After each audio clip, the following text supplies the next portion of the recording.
My son squeezed the ketchup so hard while making the sound of a jet engine, it blasted his french fries, the table, and his sisters.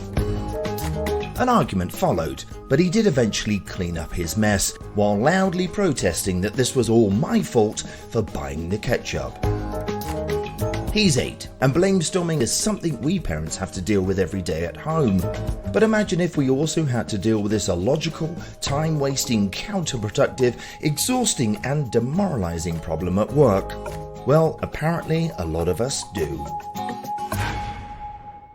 Hi Heidi and hi Brent. Howdy. Hello. Well, it is your fault. I'm blaming you 100%, but I have no idea what I'm blaming you for. Isn't blamestorming a lovely word? It is. A bit like barnstorming. Yeah.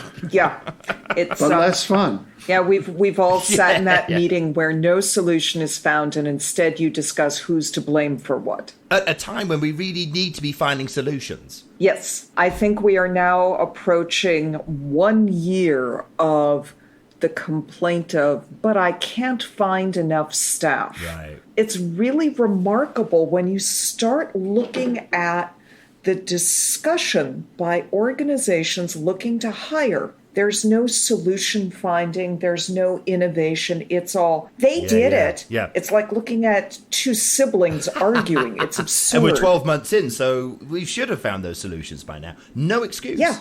Or at least attempted to identify what possibly could be the cause of this. Do you sit in on meetings? Have you witnessed this firsthand, this blamestorming? Oh, yes. I'm thinking sort of the Monty Python Twit of the Year race, that if you were going to do some sort of Olympics for bad office behavior, it would be who can have a more obnoxious meeting, assigning blame and coming to no conclusion. Is the psyche of the person, like the people arguing, is it, if I argue my case the best, I've actually assigned blame to them? Is that how it's supposed to work then?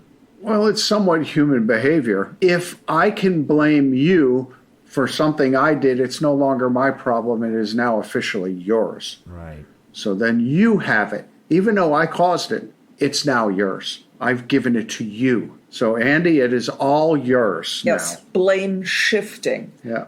One of the fundamental things we do as consultants when we go in and look at any request, a request for training, a request for coaching, whatever it is, right. The first thing you look at is what questions are they asking, and are they asking the right questions? Is that shelf too high or am I too short? Right. There's always two different perspectives at a minimum that you can look at any question from. Your dog would say, the problem is you don't have enough hands to pet me. You would say, my dog is needy and won't go away when I need to work. If you go back and look at all of the complaints in media about not being able to hire, not in one place do they discuss, am I a place someone wants to work? Right. Am I an environment where someone is going to want to stay? None of those questions get asked. There's always this presumption of why wouldn't anybody want to work for us? And of course we have a great work culture. Yeah. And most of the problems and challenges are coming out of the service industry. People. They want to work somewhere where they're respected. And the service industries, not only the environment is non-hospitable, but the customers are non-hospitable. The employer's not doing the right thing. That is one area where they're having a hard time finding people to work because there are other jobs available. Right. There's very low unemployment right now.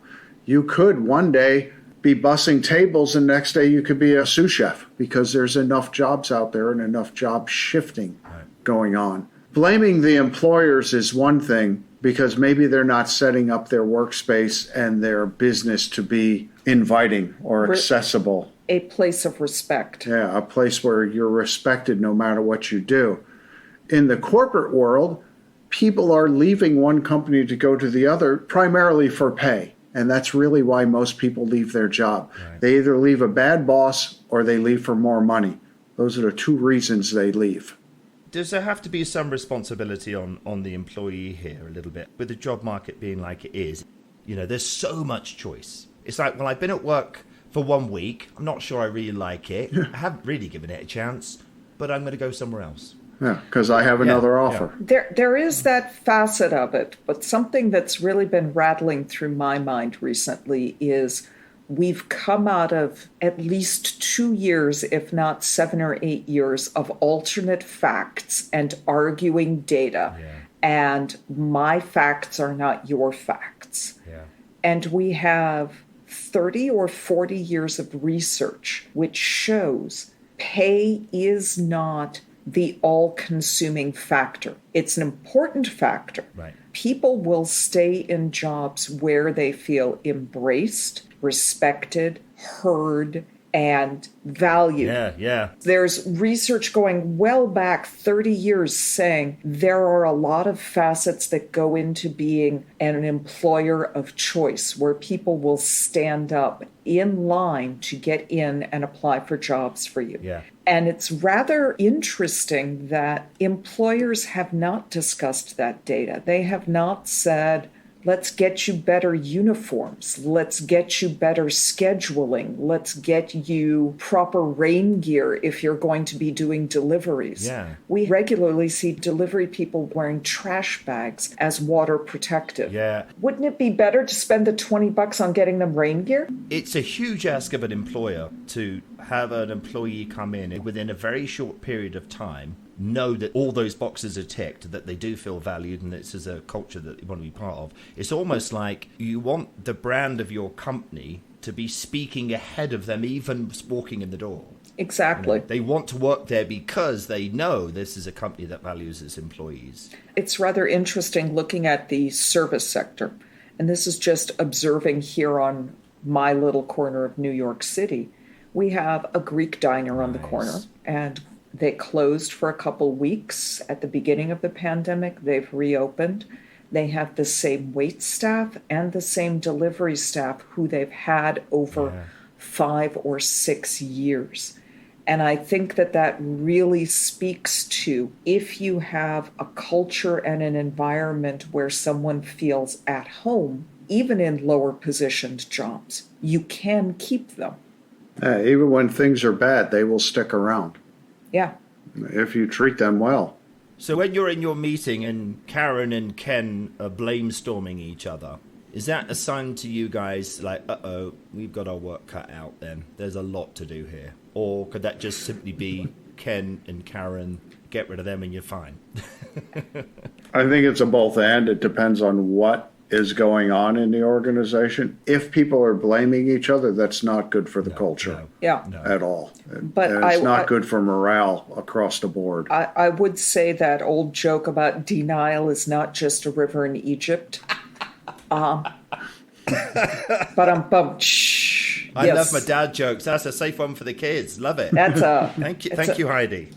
It's actually a good shrink joke. Part of what you see in that blamestorming is it's easier to deny and deflect than to ask those correct questions that are really going to dig down into solution finding. And when we see this happening, if we're observing the meeting and we see it happening, the first thing we think about is, why is the leader not shutting it down? Yeah. Why is whoever's in charge not saying, stop, time out, everybody go take a break, we will reconvene in 5 minutes, and we will stop doing this. Yes. Let's go to solutioning. Nip it in the bud. Not going to encourage this type of discourse. Sometimes it's hard to do that because there's some momentum that gets built up in a room. Yeah. And it is hard to stop. When we talk about labor issues, Heidi's working with a client that was a staff of 200 prior to in the beginning of the pandemic, and it has shrunk down to 100 because they're having a hard time filling positions. Does that mean those 100 are doing twice as much work? 75% more work because they weren't doing the work they should have been doing in the first place. Yeah. So now they're all doing more work. That's actually a sideline that could take us into a different podcast. Yeah. Since they have lost half of their staff, it's a convenient time to realign and restructure the entire way the organization does business. You don't want to piss off the 100 people that are left by them suddenly saying, No. I'm working way too much here. Yeah. No, but it's By the way, we want you to do more. Thanks. It's a way of saying, look, it's only us left on the boat. Let's change things to make it function better. Yeah. So there is opportunity Yeah. occasionally in those choices. Yeah, that would be an interesting subject for an episode. Oh. Yeah. Case study. Well, I'm still blaming you both, so... Okay. I'll take the blame. I'll storm later. Right. So, Heidi, what's on the table for next week? I'm just going to close it with we've made it halfway. Oh, sounds like a romance novel. Halfway to what? We don't know, I don't think. Intriguing. Halfway. Thank you so much. I'm still blaming you, and I'll blame you next week. All right, we'll see you next week with more blame. And more storming. Bye. Bye.